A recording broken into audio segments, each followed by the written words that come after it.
Hello everybody, my name is Ibon Ethos, and welcome back to Warframes in a Nutshell. I know it's been a very long time since I've done a recording or streamed, and I would say I apologize, but life has been chaos, and my little girl has demanded much of my time. So today we're going to be getting back into our Warframe selection, and as many of you know, I stopped at Baruch, which was what came right after Garuda. Yeah, Garuda. Now, after Baruch came Hildryn. Hildryn is known as the thick, powerful Warframe, and something you might notice right off the bat if you've been paying attention to my videos or you've been playing at all, is that she doesn't have an energy bar down there. And that's because Hildryn uniquely uses her shields as a resource, which is why she has 3,645 of them, and yet 225 health. Now, we're going to go ahead here and put Hildryn into a bare bones configuration. I have not used any forma on her, so this is what you're going to find once you get her, and if you put a reactor in her. This is what you're going to have for her set up. Pretty basic, pretty simple. So with the bare bones, she still has 1,500, almost 1,600 shields, 225 health, and of course, my Sentinel does overcharge my shields a little bit. So what we're going to do here is we're going to drop the enemy level down to 30. 30 because typically 30 is the highest rank or level you're going to see in a normal situation in missions. Higher than that, you can still get a pretty good idea for baseline enemies at level 30. So her first ability, which we'll go over here, her first ability is Balefire. So you charge and launch devastating bolts of fire. So what's that look like? Well, a tap, and then a tap again, and I go back and forth. So tapping, and then you tap it to switch, and then you fire. As you can see, level 30 stand no chance against a maxed out Hildryn. You can also charge it, and it has, unlike a lot of charge weapons which immediately fire, this actually has a charge mechanic you can hold. And then you simply zoom in if you want, and otherwise just go goodbye. Now, as you can see, it deals pretty good damage. 1,200 there, and then 600 there. So basically, charging gives you up to double. Now, there is one thing I did make a small mistake about, because the Balefire Charger is actually upgradable. And so it did have mods on it. So in a bare bones configuration, it only does 500 electrical damage. So let's go ahead and redo this again, just to kind of give you an idea. Because we don't want to give you an unrealistic expectation of this weapon. So first, boom, so 500. So it takes roughly about 2.5 shots to kill people with the Balefire Charger fully charged. A single tap will do there, and you can see. My shield is hitting down pretty good too. Now, once my shields become depleted, I go in invulnerable, and I recharge my shields thanks to my overshield. Passive is, you become vulnerable for a brief moment after shields are depleted. Stability is restored when shields are fully recharged. So, one of the cool things is, unfortunately, because of my Sentinel having the ability to instantly recharge my shields when depleted, it means that my invulnerability period can be quite quick. A lot of people actually use it. Oops, wrong button. Well, still worked. A lot of people actually abuse this mechanic to make a nearly invulnerable Warframe by having really small amounts of shields that are constantly replenishing super fast. So you have a very short downtime between your invulnerability periods. Now, quickly, we're going to go bring back our enemies. Don't need to change anything. Boop. We're going to look at her 3 other abilities, obviously. Oh, look, we got our energy bar back. So, her second ability is Pillage. So she pillages a percentage of enemy shields and armor of nearby enemies to replenish her own shields and overshields. It also removes status effects from Hildryn and her allies. Can be super, super useful. So at this point it does 25%. So again, remember that my Balefire Charger dealt about 200 damage, right? Now if I do this, and I smack someone, it does now 315. That's because all damage is increased when enemy armor is reduced. Boop. And time to go skaboop.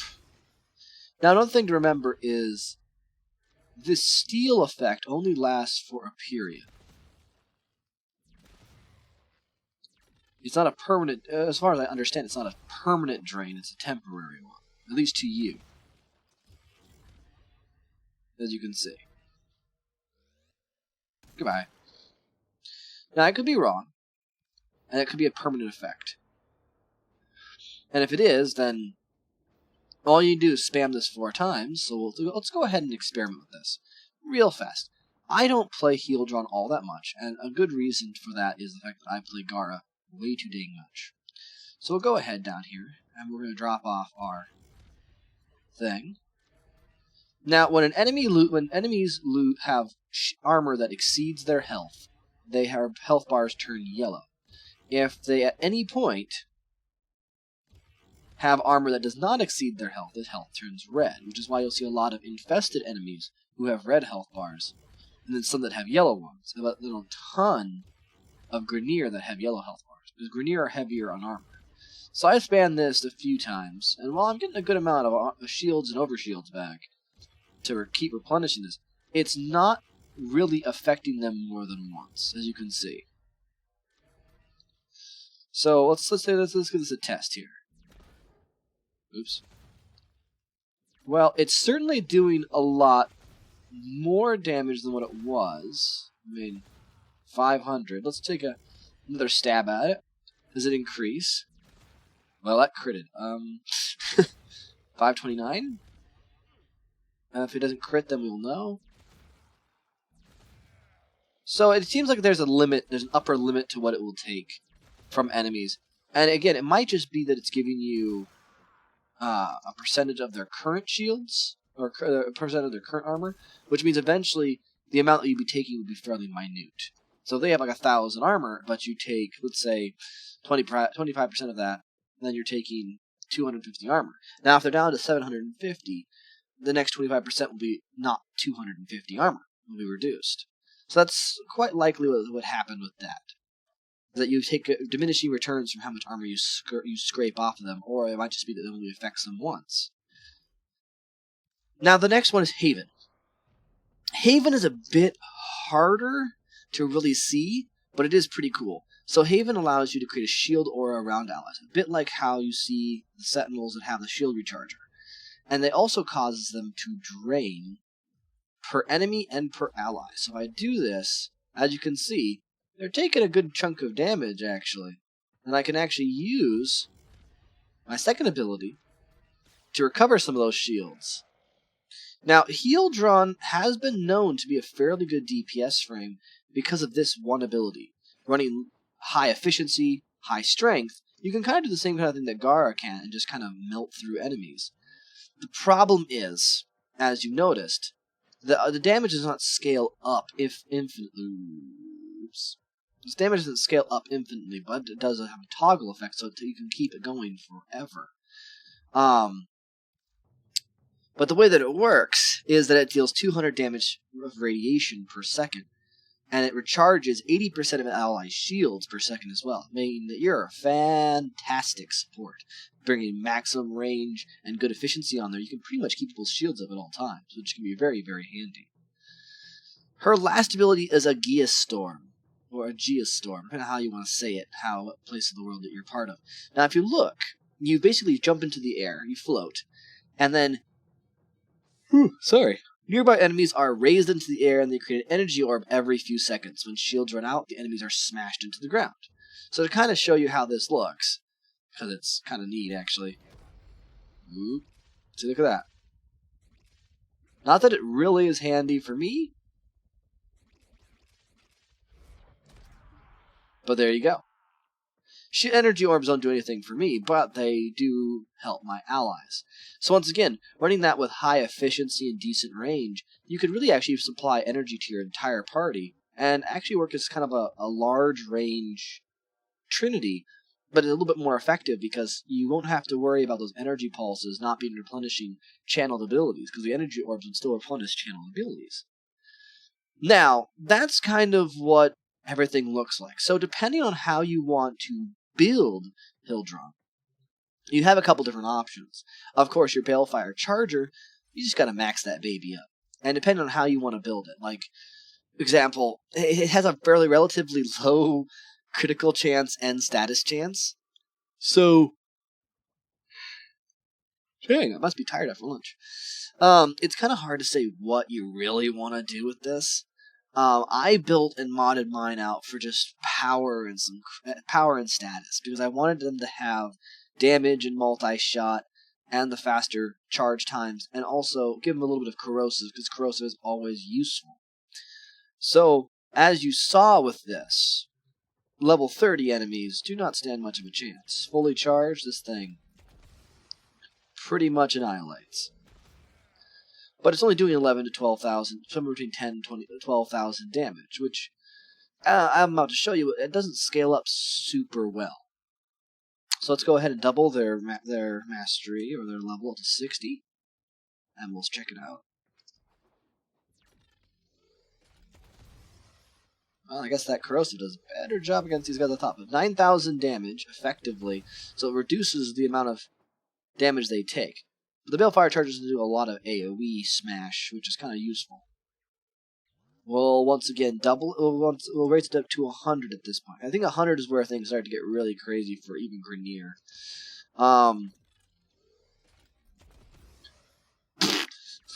Apparently not. Well, apparently Balefire Charger, when modded with my setup, can take out level 100s like their chump change.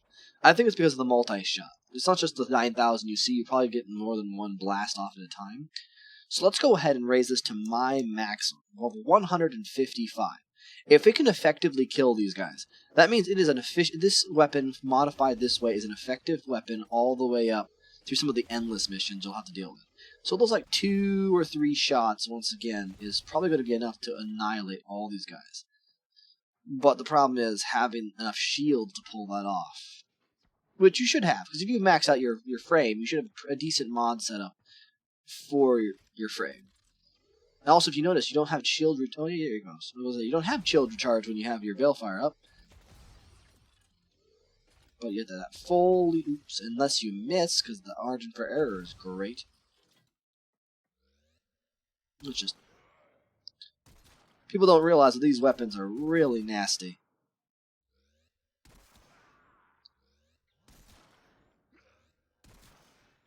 They actually hurt less. They only do like 500 damage. The amount of status effects that you can get off on the static core is really nice. So yeah, Balefire, it looks like it's good up until the upper 100s. So it's actually probably an efficient weapon by itself to use, as long as you have a good shield capacity. So then answers the question, how do you build Hildryn? Well, if we're going to go for an economy build, something that a lot of people should be able to get a hold of, now with Nightwave being the way it is, for those people who don't know, Nightwave, of course, is weekly missions you can complete, and by completing them, you get credits you can spend towards things that you would normally only be able to get through the alert mission system from long ago. You can get things like shield disruption, steel charge, or rejuvenation. Depends on what they're cycling through that week, or I guess that particular chapter. Now, what you'd be looking for on this is there's a couple of different ones you can actually do. You can do Stand United if you want to get yourself some armor, make yourself super dang tanky. Most people, of course, simply run with corrosive projection. You don't need energy siphon because you don't use energy. So in this case, since it's a dash polarity, we'd be looking at those type of mods. Those type of auras. And the first one that does stand out, of course, is, once again, corrosive projection. So if you can get yourself corrosive projection, get it and use it. If you can't, I mean, loot detector, enemy radar, shield disruption, energy siphon if you really must. All useful. Energy siphon would be more useful for your allies than for you, but it's still a useful tool. Again, mine already has the Exilus slots. You would not have that, as far as I know. You just have these 2 slots. So looking at our Vizarin first, since they are our mod capacities that are polarized, I mean, I wouldn't even care about health. I would go strictly for redirection, as high of a level of redirection as you can get to get your shields up. And I might go with some steel fiber to get yourself some armor, because, I mean, your armor is already at 300, 630 would be pretty dang good. They also have fast deflection for faster shield recharging, which would be good. I believe there's another one for shields somewhere. Yes. So Augur Cord, if you manage to get a hold of that, another great mod to have. It's also not super useful because you can't really use energy. You don't really use energy, and so I'm not sure how that passive works. I'm assuming it doesn't work at all. Otherwise, it'd be super broken if all of a sudden you were converting 100% of your shields back into shields. But beside the point. So those would be the two that I would throw on there for sure for her.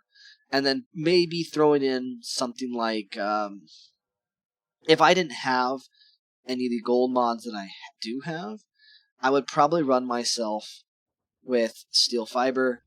This is an extra bonus. And if I didn't want to, I'd probably use, if I already had the regular vigor, which is gold, I would use that if I didn't have prime vigor. So let's just say, since we're doing economy, you should have vigor because it's a fairly common mod to get. So I get vigor on there, give myself nearly 5,000 shield. That's a lot of energy to run through as well. So it'd be useful. Now, what would you say? I'm sure most people will have an obvious answer to this. What would you say are the important stats for Hildryn? Well, a lot of people always say if ability has damage, you should get power strength, right? And if you look at this, you have your drain per shot, your damage, and your explosion radius for Balefire. For your pillage, you have drain, radius, duration, and drain percentage. That drain percentage is going to be a power thing. So power, and power. So everyone's like, okay, obviously you just go for pure, unbridled power strength. Well, that's not entirely true. Like with most frames, it depends on how you kind of want to build them. With Hildryn, I would recommend to most people that they build her kind of sort of for either support or for DPS. And if they're going to go DPS, they'll probably want to do some damage. But I would recommend not using Blind Rage or Transient Fortitude unless you have to get your power strength up. Because that duration is going to cut into how much your drain is going to be down in the end. Because people don't realize, but duration and efficiency both affect channeled abilities. And she has 2 channeled abilities, Aegeus Storm and Haven. If you're using both of them, you're not going to be having a very long time, even if your efficiency is 175%, if your duration is low. So just as a kind of a heads up with that. So the first couple things you can do, of course, grabbing yourself energy conversion if you want to. That's a mod that you get from Cephalon Samaris. Personally, in an economy build, I would just go ahead and get myself an Intensify and throw that on there. Get myself a Continuity and throw that on there. And that would be the extent of the Matarai. The Naramon, I would probably go for... Prime Flow is not useful to me. I would instead go for something along the lines of Flow. No, not Flow. Sorry. I'm still losing my mind a little bit. Stretch. And then Augur Reach. And then probably Augur Message. Again, the Augur is... I'm not sure if those passives are going to work, and if they do, that will be absolutely delightful. If they don't, no skin off my back. One thing to recall, and remember very, very carefully, is this. I know that not everyone's going to have access to the Augur mods, and I wish it was a lot easier to get a hold of them, but you have to do those Cetus missions. But this is the most economic build I can think of for Hildryn. So let's go ahead and test out this build. Let's, since we know that we can handle 130s, we'll stick at 100. We'll see how well this works against them. So popping into our Balefire Charger, power strength does affect how this deals damage. Oh, sweetness. So, as you can see, our range is now increased in this ability a bit, because we have now a 5.25 meter explosion rather than the typical, I think it's 3 meter explosion. Now, we don't have any higher efficiency, so as you can see, our drain and drain per shot is still the same across all of these abilities. But as you can also see, because we have more duration, our drain per ally and enemy and our drain per second and per enemy on this one both actually have increased. So I'll go ahead, and as you can see, I almost have 5,000 shields with full overshields. A few more of these guys. And we're going to go ahead and activate our Pilfer. What do we get? Let's see how much we go. 5,925. We can do that again. Look at that, 59.25. That is a fantastic amount of shield. So let's see how much this does now. As you can see, everyone except for this guy is dead. Now he's dead too. So it does do some seriously good work. Hildryn does, if you know how to build her and play her, and if you find her fun. Again, hers is a playstyle that you have to monitor your shields rather than having to monitor your energy. So now we're going to turn that off, and we'll just activate our Haven and see how much this does. So Haven doesn't seem to be doing all that much damage, and I bet even building for power strength would not do all that much. It would be more beneficial just for keeping your allies alive rather than dealing damage. So with that off, we can swip over to this mode. And apparently, I can activate my Balefire and start going to town. Boom. Now I got 2 of them. Which means you do double stuff, which is pretty cool. But as you can see, I was able to stay up there a pretty decent period of time, thanks to my shield recharge. Now, again, there are one other selection of things is your arcanes. And there is an arcane, I want to say in here somewhere. It's something about shields. Oh, here it is. It's on damage, a 1% chance to instantly restore all shields. So I know some people who do arcane barriers, max ranked, and they have 2 of them, and they throw them on there, and she can be nigh invincible. It's something to keep in mind. But Hildryn really, by herself, as a frame, can be fairly survivable, fairly tanky, and work really, really, really well in most groups, depending on how you build her. And again, maximizing her for damage, I'll even show that quickly. I'll maximize all damage and show you how that's kind of inefficient on her. So we'll go ahead and throw corrosive projection, because we're shredding that armor a little bit. We're going ahead here, we'll be throwing on blind rage, transient fortitude. Just, again, maximizing that power. But actually first, we'll do these, because the Umbral mods actually do a much better job at maximizing your power strength. Blind Rage and Transient Fortitude. So that's 306. Okay? But we have absolutely atrocious everything else. So we're going to go ahead and pump these guys up to 155. And we'll simulate. So, this is going to be this, and I'm going to do Haven first just to see. So with maximum power strength, this is the same amount of damage for Haven as it does to level 100s. And if I activate my Balefire and charge this bad boy up, yeah, I can pretty much annihilate. Look at that. I mean, that's pretty amazing. And then let's go ahead and do this. Very minimal damage. And even for that, pretty minimal. So I would say that maximum power strength might benefit you running around using your Balefire blasters, but not your Geostorm, not your Haven. So it's particularly primary for your first ability. So if that's the way you want to play Hildryn, fire away. But most people are probably going to have more of a use for either a low duration or a high efficiency, somewhat range, kind of a balanced build with Hildryn. So everybody, I hope you have enjoyed this. It's been a quick, in a nutshell, with Hildryn. If you like it, leave a comment, like the video, subscribe if you want to see more. And as always, if you have questions or comments, leave them in the comment section, and I will get to them as soon as I can. And until then, everybody, I hope you have a great rest of your day, and best, have a safe day.